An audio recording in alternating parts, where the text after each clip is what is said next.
Biso bana mike, tosangani lelo, tolobi te etika tobongisa. Tolukalisanga bayaya na biso bakolo, bato a conseil oye. Population ya Congo, jeunesse nationale, basengi lelo po babongisa. Kobongisa Congo ezali nguya ya population, bakonji bayoka na batoi.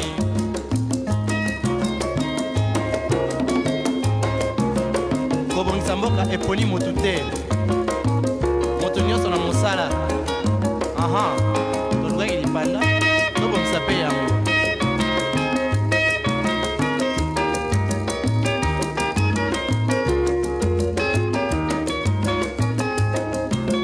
Biso bana mike, tosangani lelo, tolobi te etika tobongisa.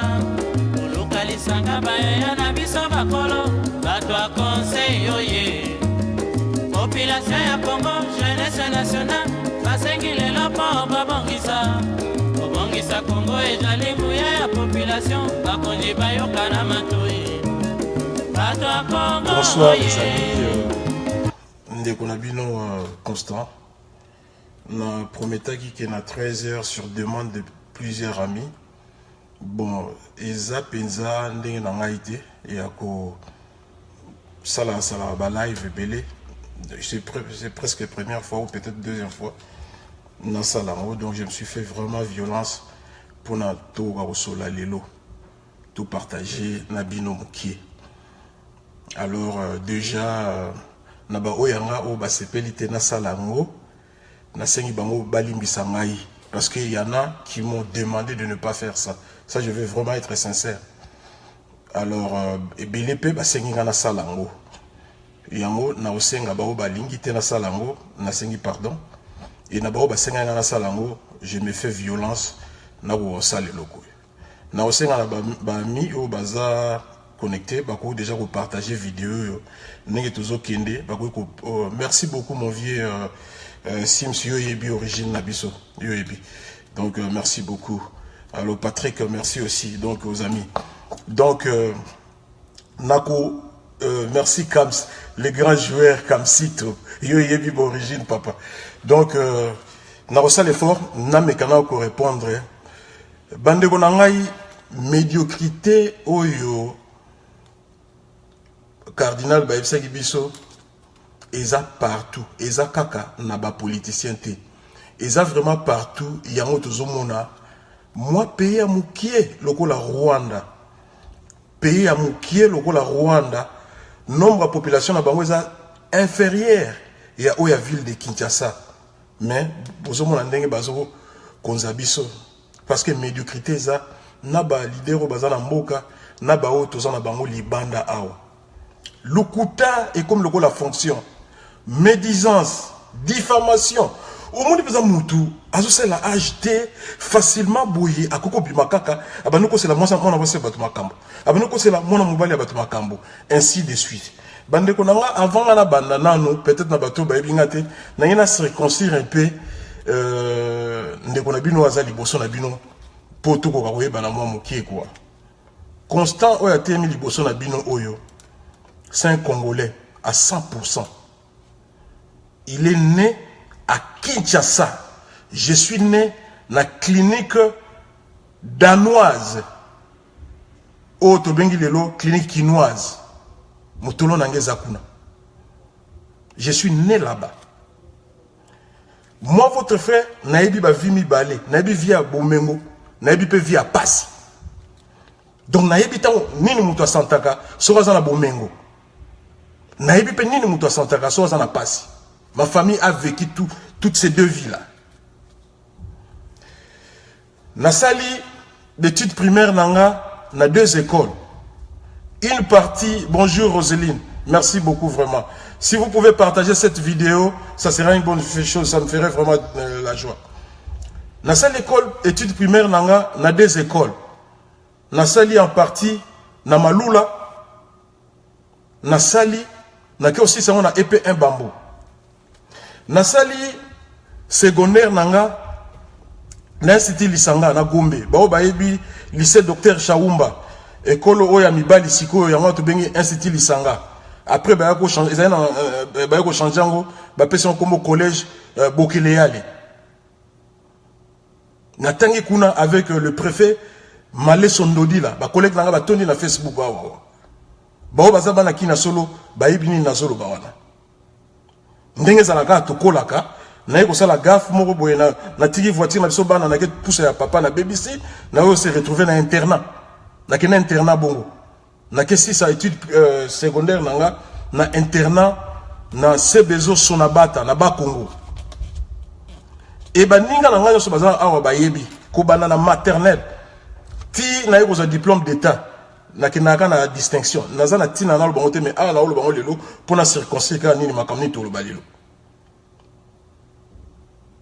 baninga na école primaire bazar baninga na école secondaire bazar ebele ils peuvent témoigner na eu diplôme d'état nanga nazo préparer na voyager nanga na yo kene école nationale des finances ça va étonner batebela na distinga exemple na Congo na RDC école nationale de finance et kangamate ba bayebi ba ko kene école nationale de finance ba pesa kombo nanga ba ko pesa bango record na distinga na école nationale de finance ngai donc so na bina pouvoir quand même ba diplôme na États-Unis kaka ya Congo naza déjà cadre on a ça na RDC à quel âge na distinga mais on peut ça mawa Pepasi. Comment on a que bandeko bazo diffamé karaboué facilement et bandaki na Martin Fayulu et Kotina Biso et komi bato Roubero bato Kabila et komi makama poison. Réponse nanga et vous en avez de deux façons. Réponse à Liboso et à la justice parce que ça n'est l'eau comme sous-souté ou rétablir la vérité si ce n'est que la justice. Et l'eau a mis balai ne oyo vidéo na yoko sala pour na quand même bande ko ba na droit ba yoka ba yeba bande ko na aja mukie tozoki naka ba marche à IDPS ngane na zabu naza un grand tshisekediste descend famille nanga etikala ni ko participer na gouvernement ya Mobutu ni na gouvernement ya Kabila jamais never. Mon père a toujours vécu na ndenge nae, na business nae bando sala. Nzamba sala kibiso grâce.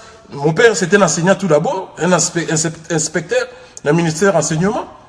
Et de l'autre côté, avec la business nae pour la bao baïbi famille na biso baïbi, société de bâtiments et de construction, on avait des dépôts de ciment partout dans la ville de Kinshasa, la Cominios. Ngana viva via Passi, na viva pe bia Bomengo. J'ai résidé à Gombe.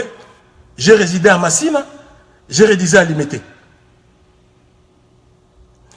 Maintenant, tant ouana, bamisous o bazo se permettre lelo ba diffamer sur ngai, bazaki tangusu na bandundu ba osa bilanga. Je parle ici de Gino. Na okoma wana. Ando sa bilanga na bandundu. Wana nga à 18 ans, nazo contrôler ba business à papa na ngai. Wana ye na bandundu osa bilanga. Lélo, on se permet caraboué local internet et puis accès au sala 5 lives par jour pour le bakaka ba bêtise sur ma combo ya bateau. Et puis on a 60 ans. Naza permis na âge na yote. Naza permis na âge de 60 ans diffamé sur une personne. Oyo kuto a permis na âge na yote. On a parlé na combat nanga na banango dès le petit âge na petit âge na âge amukie toujours ndaka ya chichi naza un grand tisekediste yangona vient nanga oyo biso toujours kenenaye Martin Fayulu otozane toujours pembeni c'est un grand tisekediste lui-même donc comment nanga est centré sur le tisekedisme. L'UDPS, les idées, together, le rassemblement. Je ne vois pas les autres là.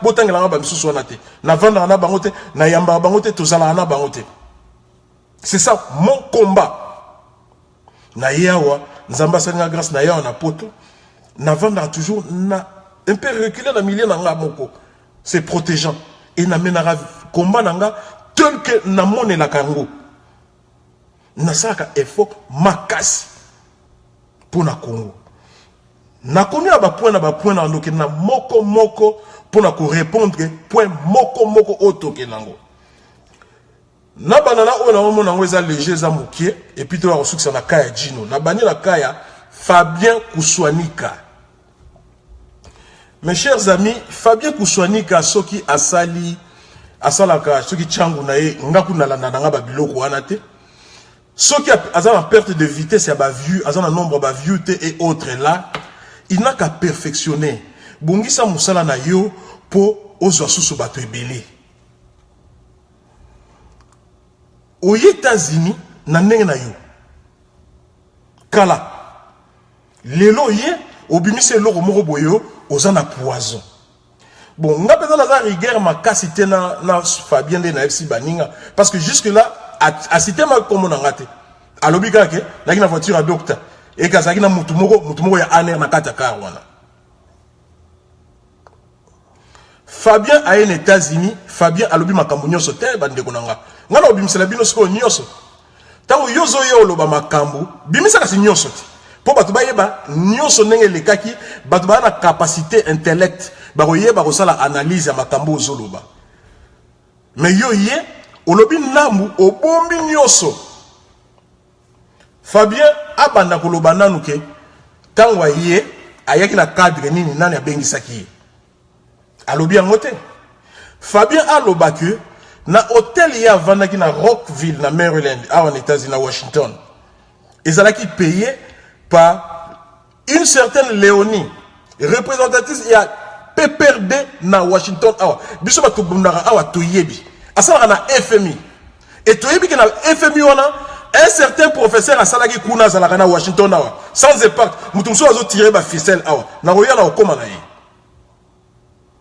Léonie wana et puis tout le monde sait que Kouswanika roule pour ce professeur là, ce fameux professeur là. Donc Kouswanika ba bengisie mutu ayambiye batu ya PPRD abeti li solo kaka frola ngona kata vidéo na ye mais alobite que batu ya PPRD azaki na Léonie PPRD kaka te Léonie azali bras droit ami personnel ya Olive Lembe. Et Léonie, on a yéné mtano sa ba démarche pour na Kabila acha Olive Lembe nde a remplacé.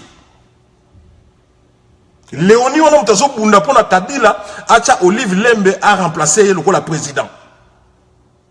Oui, Z, yewana. Alors, si ko Léonie, yewana peut avoir contact na fameux professeur on a pour baninga basale premier ministre à Kabila. La transition, on a coutu accord il y a 5 ans dans le salamité. Nous avons les informations, mes chers amis. C'est pas parce que tout le monde a colobate, tout le monde a beaucoup de choses. C'est pas parce que fallu comme un ballon nabino, ou la mouika bobando beta fallu le ballon. Et Kouswanika, azaki un accord na bango bat bafuti la kenda. À un certain moment, saliko akomo banga, nga constant batukutu, to yebi lokote na séjour na ye. On a besoin de préparer ces jours. Il y a Martin Fayulu à Ochokoma invité na conférence moko autre il y a très capital aux acquis sur token de défendre comment et pourquoi il faut une transition sans Kabila. Le mécanisme nango parce que dans le problème avec ça là, c'est que gouvernement américain pour balingo ko sabino pe belé batango. Bah, quand on a bureauté, à ceux qui na bichanga na cafétéria, il y a State Department, à Sali Live, na ya Kosibino, basali bo. Le vrai problème avec les États-Unis, c'est là qui, na fin, il y a calendrier, Congo est contacté na illégalité. Et le coup, la RDC contacté na illégalité, Zelani Toko Kendele. Toi qui na deux chemins, to bana Kendelango. Chemin Moko, et Zali ya Kabila Tikalaka Wana, à sa élection, mais malgré qu'il y ait l'égalité,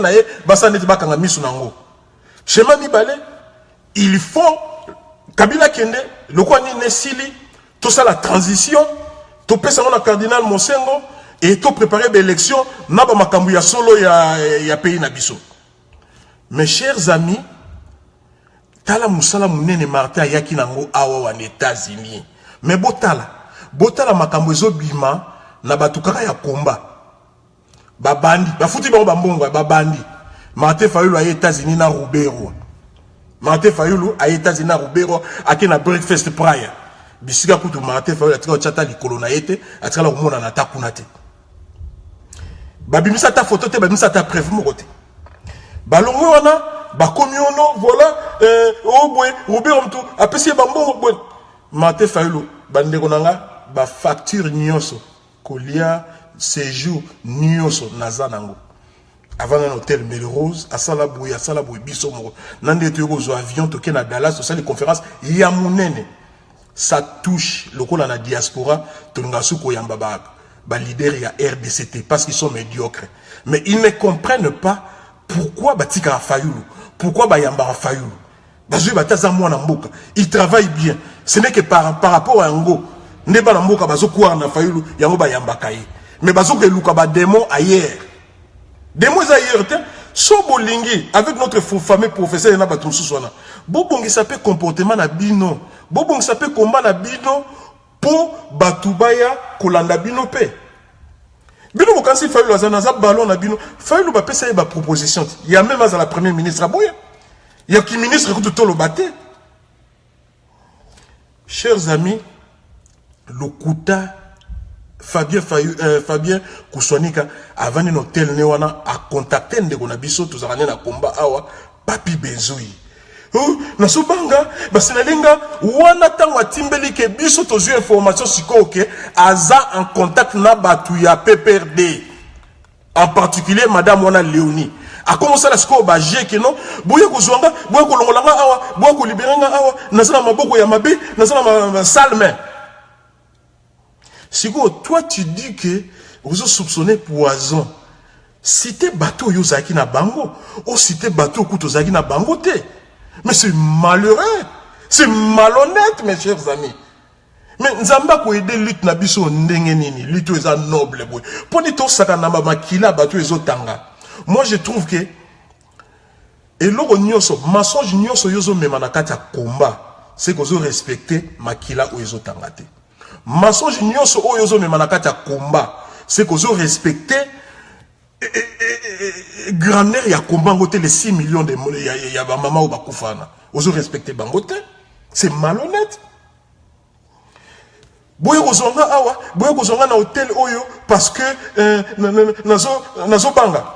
Mes chers amis, biso to na programme na d'ici comme vous le savez, to va na katia ville te.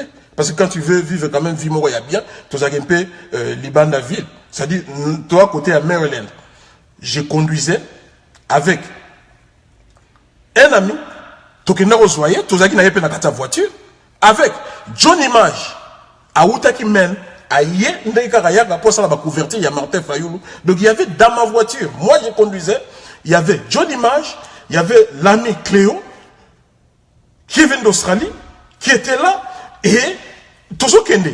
C'est Benzoï qui m'appelle na téléphone. Constant, en tout cas, Boleka, na nini, na hôtel wana kuswani kaza, bozoye kuna, pour hasard entre les pétrins. Entre ta kuswani kaza na téléphone na John Image, il dit la même chose. Bandeko, onga zolo ba minu ba fact. Kuswani ka yokanga, soki abanga kanzambe, poko kosa no mokili. Ah.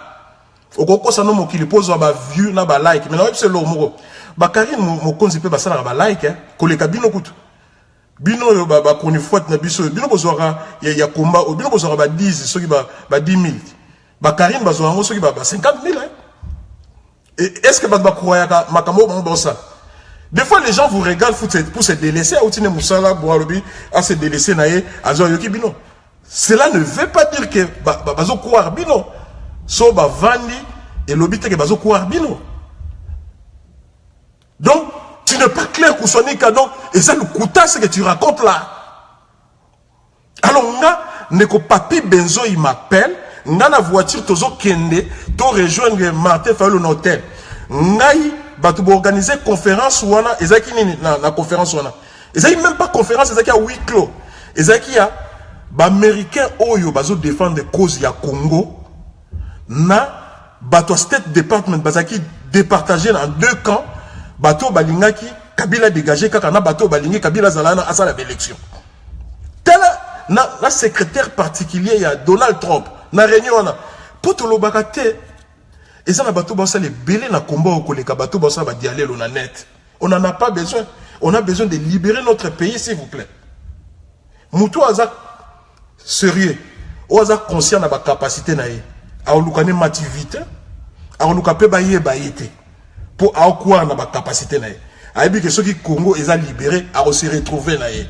Rêve n'a même pas aux ministres, je vous l'ai dit. Je vais avec un Congo libéré, je serai tout d'abord la paix, et puis je vais me retrouver de plusieurs manières. Naza multi-skills. Naza financier, naza pathologiste, naza ébélé. Donc, l'ami d'Olive Lembe a salé lié, au foutelier hôtel, à Yambié, bavani ensemble, siko yo bruit, et bandi kobima, a komo banga, et panzana, Fabien a sali mbangu, abenga, biso po bato kende kozwaye. Entre ta biso, nga ba pesa responsabilité à kosangsa batouana, tout ça la réunion moko préliminaire, pour tout ça la ba approche, ya biso pour tout ça na position moko, tant au coup tanana ba konziwana, to défendre et loko wana ya transition sans Kabila. Et ezo kam sanga lelo ba tosuba lobo, Martin est contre transition sans Kabila. Kokamwa penza. Donc, Nazaki penza na makambo bela ko sala. Mais le ko na ndeko papi penza aleli na téléphone makasi ngabia kusoni kaza quand même ndeko na biso. To le kato ki nezwayi. J'ai conduit ma voiture ti na hôtel bisika Fabien kusoni kazalaki. To koma wana boy na hôtel pour Fabien kusoni ka kita problème.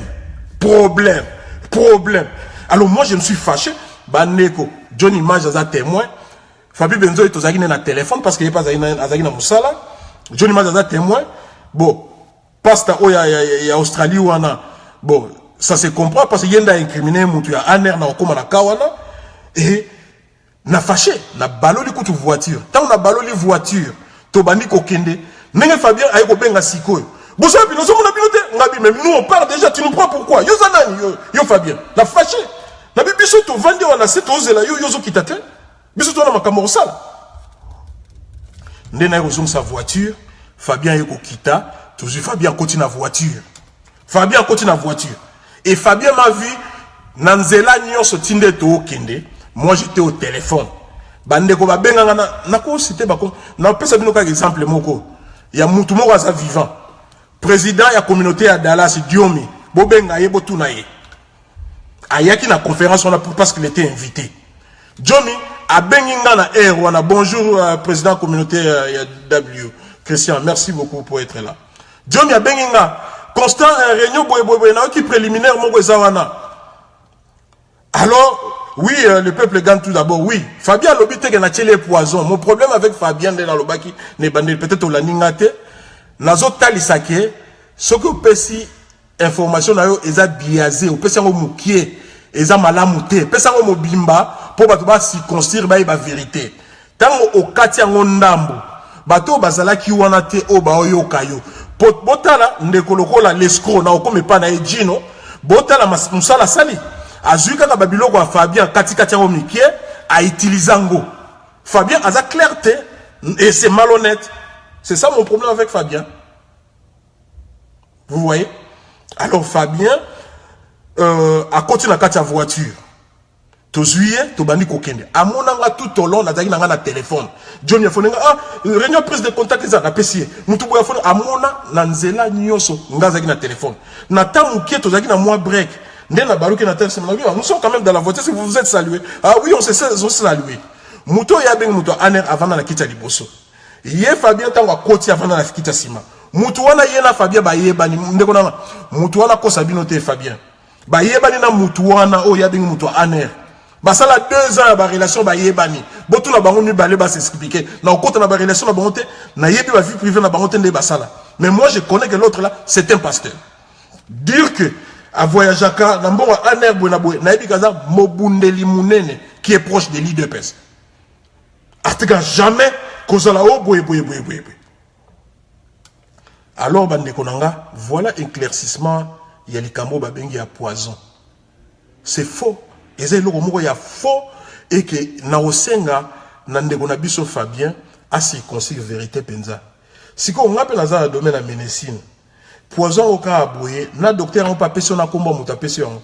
ou to ayebisi pe que non et kotaki na date boye et kotaki les États-Unis.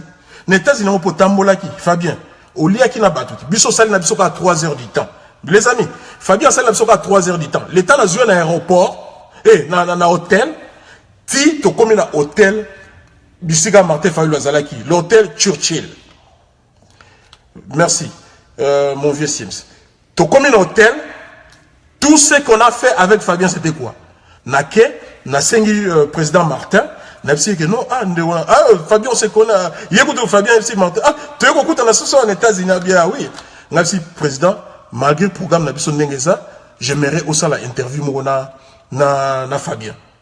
Tu écoutes ça là. Tu fournir effort, tu sais l'interview. À ça l'interview, tu kabwani na biso, tu vandate, tu liate, tu mets la maïté na Fabien. Mais poison outil na côté na biso. Bah tu peux perdre, bah pèse ndako kolala, bah foutre les hôtels. Wana lo bien moté, Léonie, mutwa Olive Lembe. Alo bien moté. Bah tu peux perdre wa lien na bango alo bien moté. Akenda ko lien na ndako ya mutwa FMI, un certain professeur à Washington now.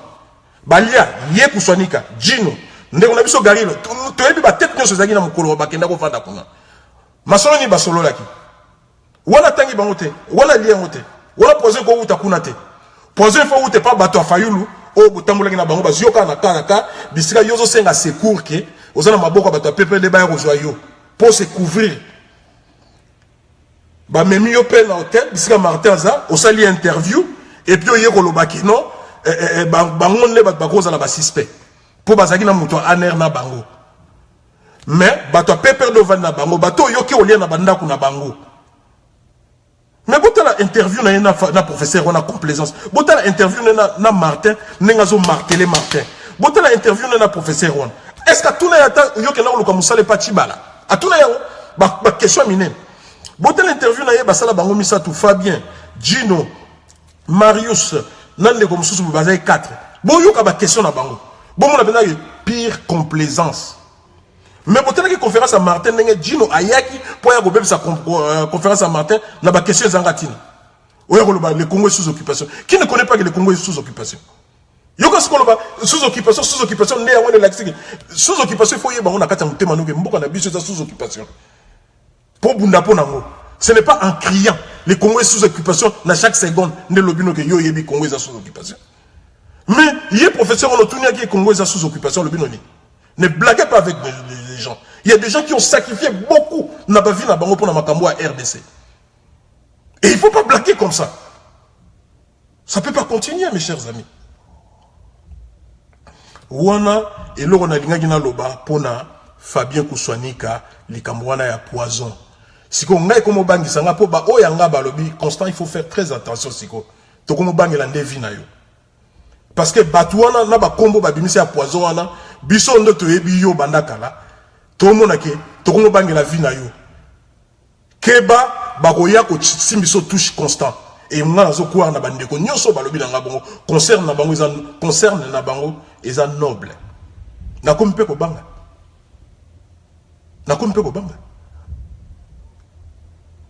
bandi ko boko kate et ça ba tumso baza élu ngana bandi combat oyo na école secondaire s'il vous plaît combat RDC botala kaka ko vanda mobutu nyonso to tikala toute ma famille ni de près ni to poussa na binino et ko yapena ya Kabila ni de près na bi via bomengo na bi ni oza oye na ndako bo kuti 3 quarts ozo pona quart ni no bimanango na bi pe via passi o vandi penza boye ozo raisonner o liani lelo. Donc je respecte quelqu'un dans la position de souffrance et je sais que si on est dans la position de joie, qu'on a l'orgueilleté, il y a un peu même à la boulot. Donc c'est pour rien au monde, n'a constant, n'a qu'au sacrifier idéal n'a pour la RDC. Par contre, merci merci beaucoup. C'est pour rien au monde n'a qu'au sacrifier ma belle en boka n'a RDC. Combien de bateaux sont tozana bango kaka auto bunda na bango pona Fayulu bazonga sima na ngai bakino luka ba détacher Fayulu et nangai pour soi-disant je ne suis pas de bandundu soi-disant ne sachant ne connaissant pas la personne Boyebi Fayulu Moukié c'est un gars très honnête permettez-moi les termes très honnête Mutumoko a vendu la parole de Dieu. Mutumoko a forgé vie na ye. Bandeko toye ba couper sa valeur na ba oya biso to na bango. C'est parmi les rares Congolais oyo a kenda kozala directeur ya first class compagnie na monde lokola Exxon Mobile. Et puis, dirigeant dans le pays est belé. Toi, on a besoin d'expertise. Et ça, on a bateau, on a katia CV, on a qui ministre, on a qui président du parlement. Il y a Banan, il y a Mobutu, il y a Kabila. Oh, de y'opposer na Yves qui sont beaucoup quand Binot. Binot n'y sont pas opposés ministre. Nga, et qu'on complexe bateau, Moutou n'y sont pas katia ni naïe ministre. Nga, bidon. Aza bidon, c'est un traître. Il y a Mobutu, n'a Kabila. Bidon. Bidon, merci Papa Kams. Bidon, pesant. Donc, Martin, Aza Moussika, Aza produit précieux. Au bis, il faut te battre là. Tokenango Moussika. Azim, on a gagné honnêtement. Aïe pas construit. Nakaka, tout le baka ata hôtel en Mouké. Na ilo on est à Zala Nangoana. Ce qui Martin a collabo. En image à travailler dans Kabila. Oui, puis, Alga Côte sa combien na 4 hôtels. Alga Zoba marché boni chaque jour. Pour côté ça. Si il y a bino bateau yo na sala soki na FMI na Banque mondiale bon tout na bango ba titre na bango et ça la kaka au fonctionnaire za titre te mes chers amis na sala na tangi na George Washington University na bateau to na bango na Washington ba oyesa bino ke Banque mondiale na Fonds monétaire international et ça na mabele à George Washington ça dit tant aux arabes répondre à biso ya midi to ke na ko lier ensemble na ba collègue ba Zimbabwe mtu batondi kuna na ba africain mususu. Nous savons comment cette boîte-là, il y a la vidéo, nous sommes dans la 4. Parce que le titre est un fonctionnaire, oui, titre n'a nini. On est fonctionnaire simple. Titre n'a nini. Il voit rien, parce qu'on a directeur. Chargé de nini. Yo titre n'a yo. Martin Fayoulou Agi, directeur, il y a Exxon Mobile dans le pays est belé. Yo titre n'a on a fonds monétaire dans les années. Titre n'a on a banque les années.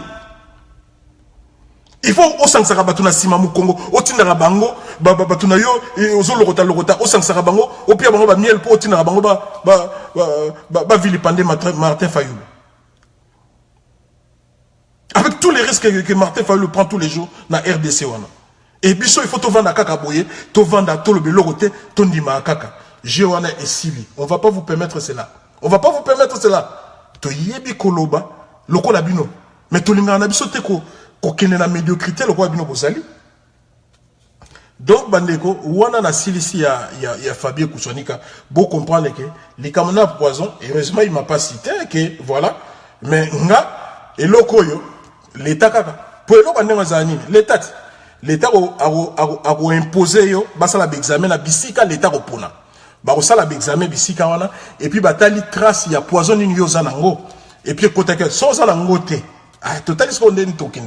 Ce qu'on a en ce qu'on attend les traces, et côté là qui wapi, et bima qui wapi. Bah, dédommagement, mes chers amis, aux alara après, il y a qu'on répondre na côte, na cour, sur les bénéficiaires. Pour ceux qui ont répondre, je ne sais pas comment ils ont été aux États-Unis, pourquoi aux États-Unis. Et ça, c'est mon droit que j'ai.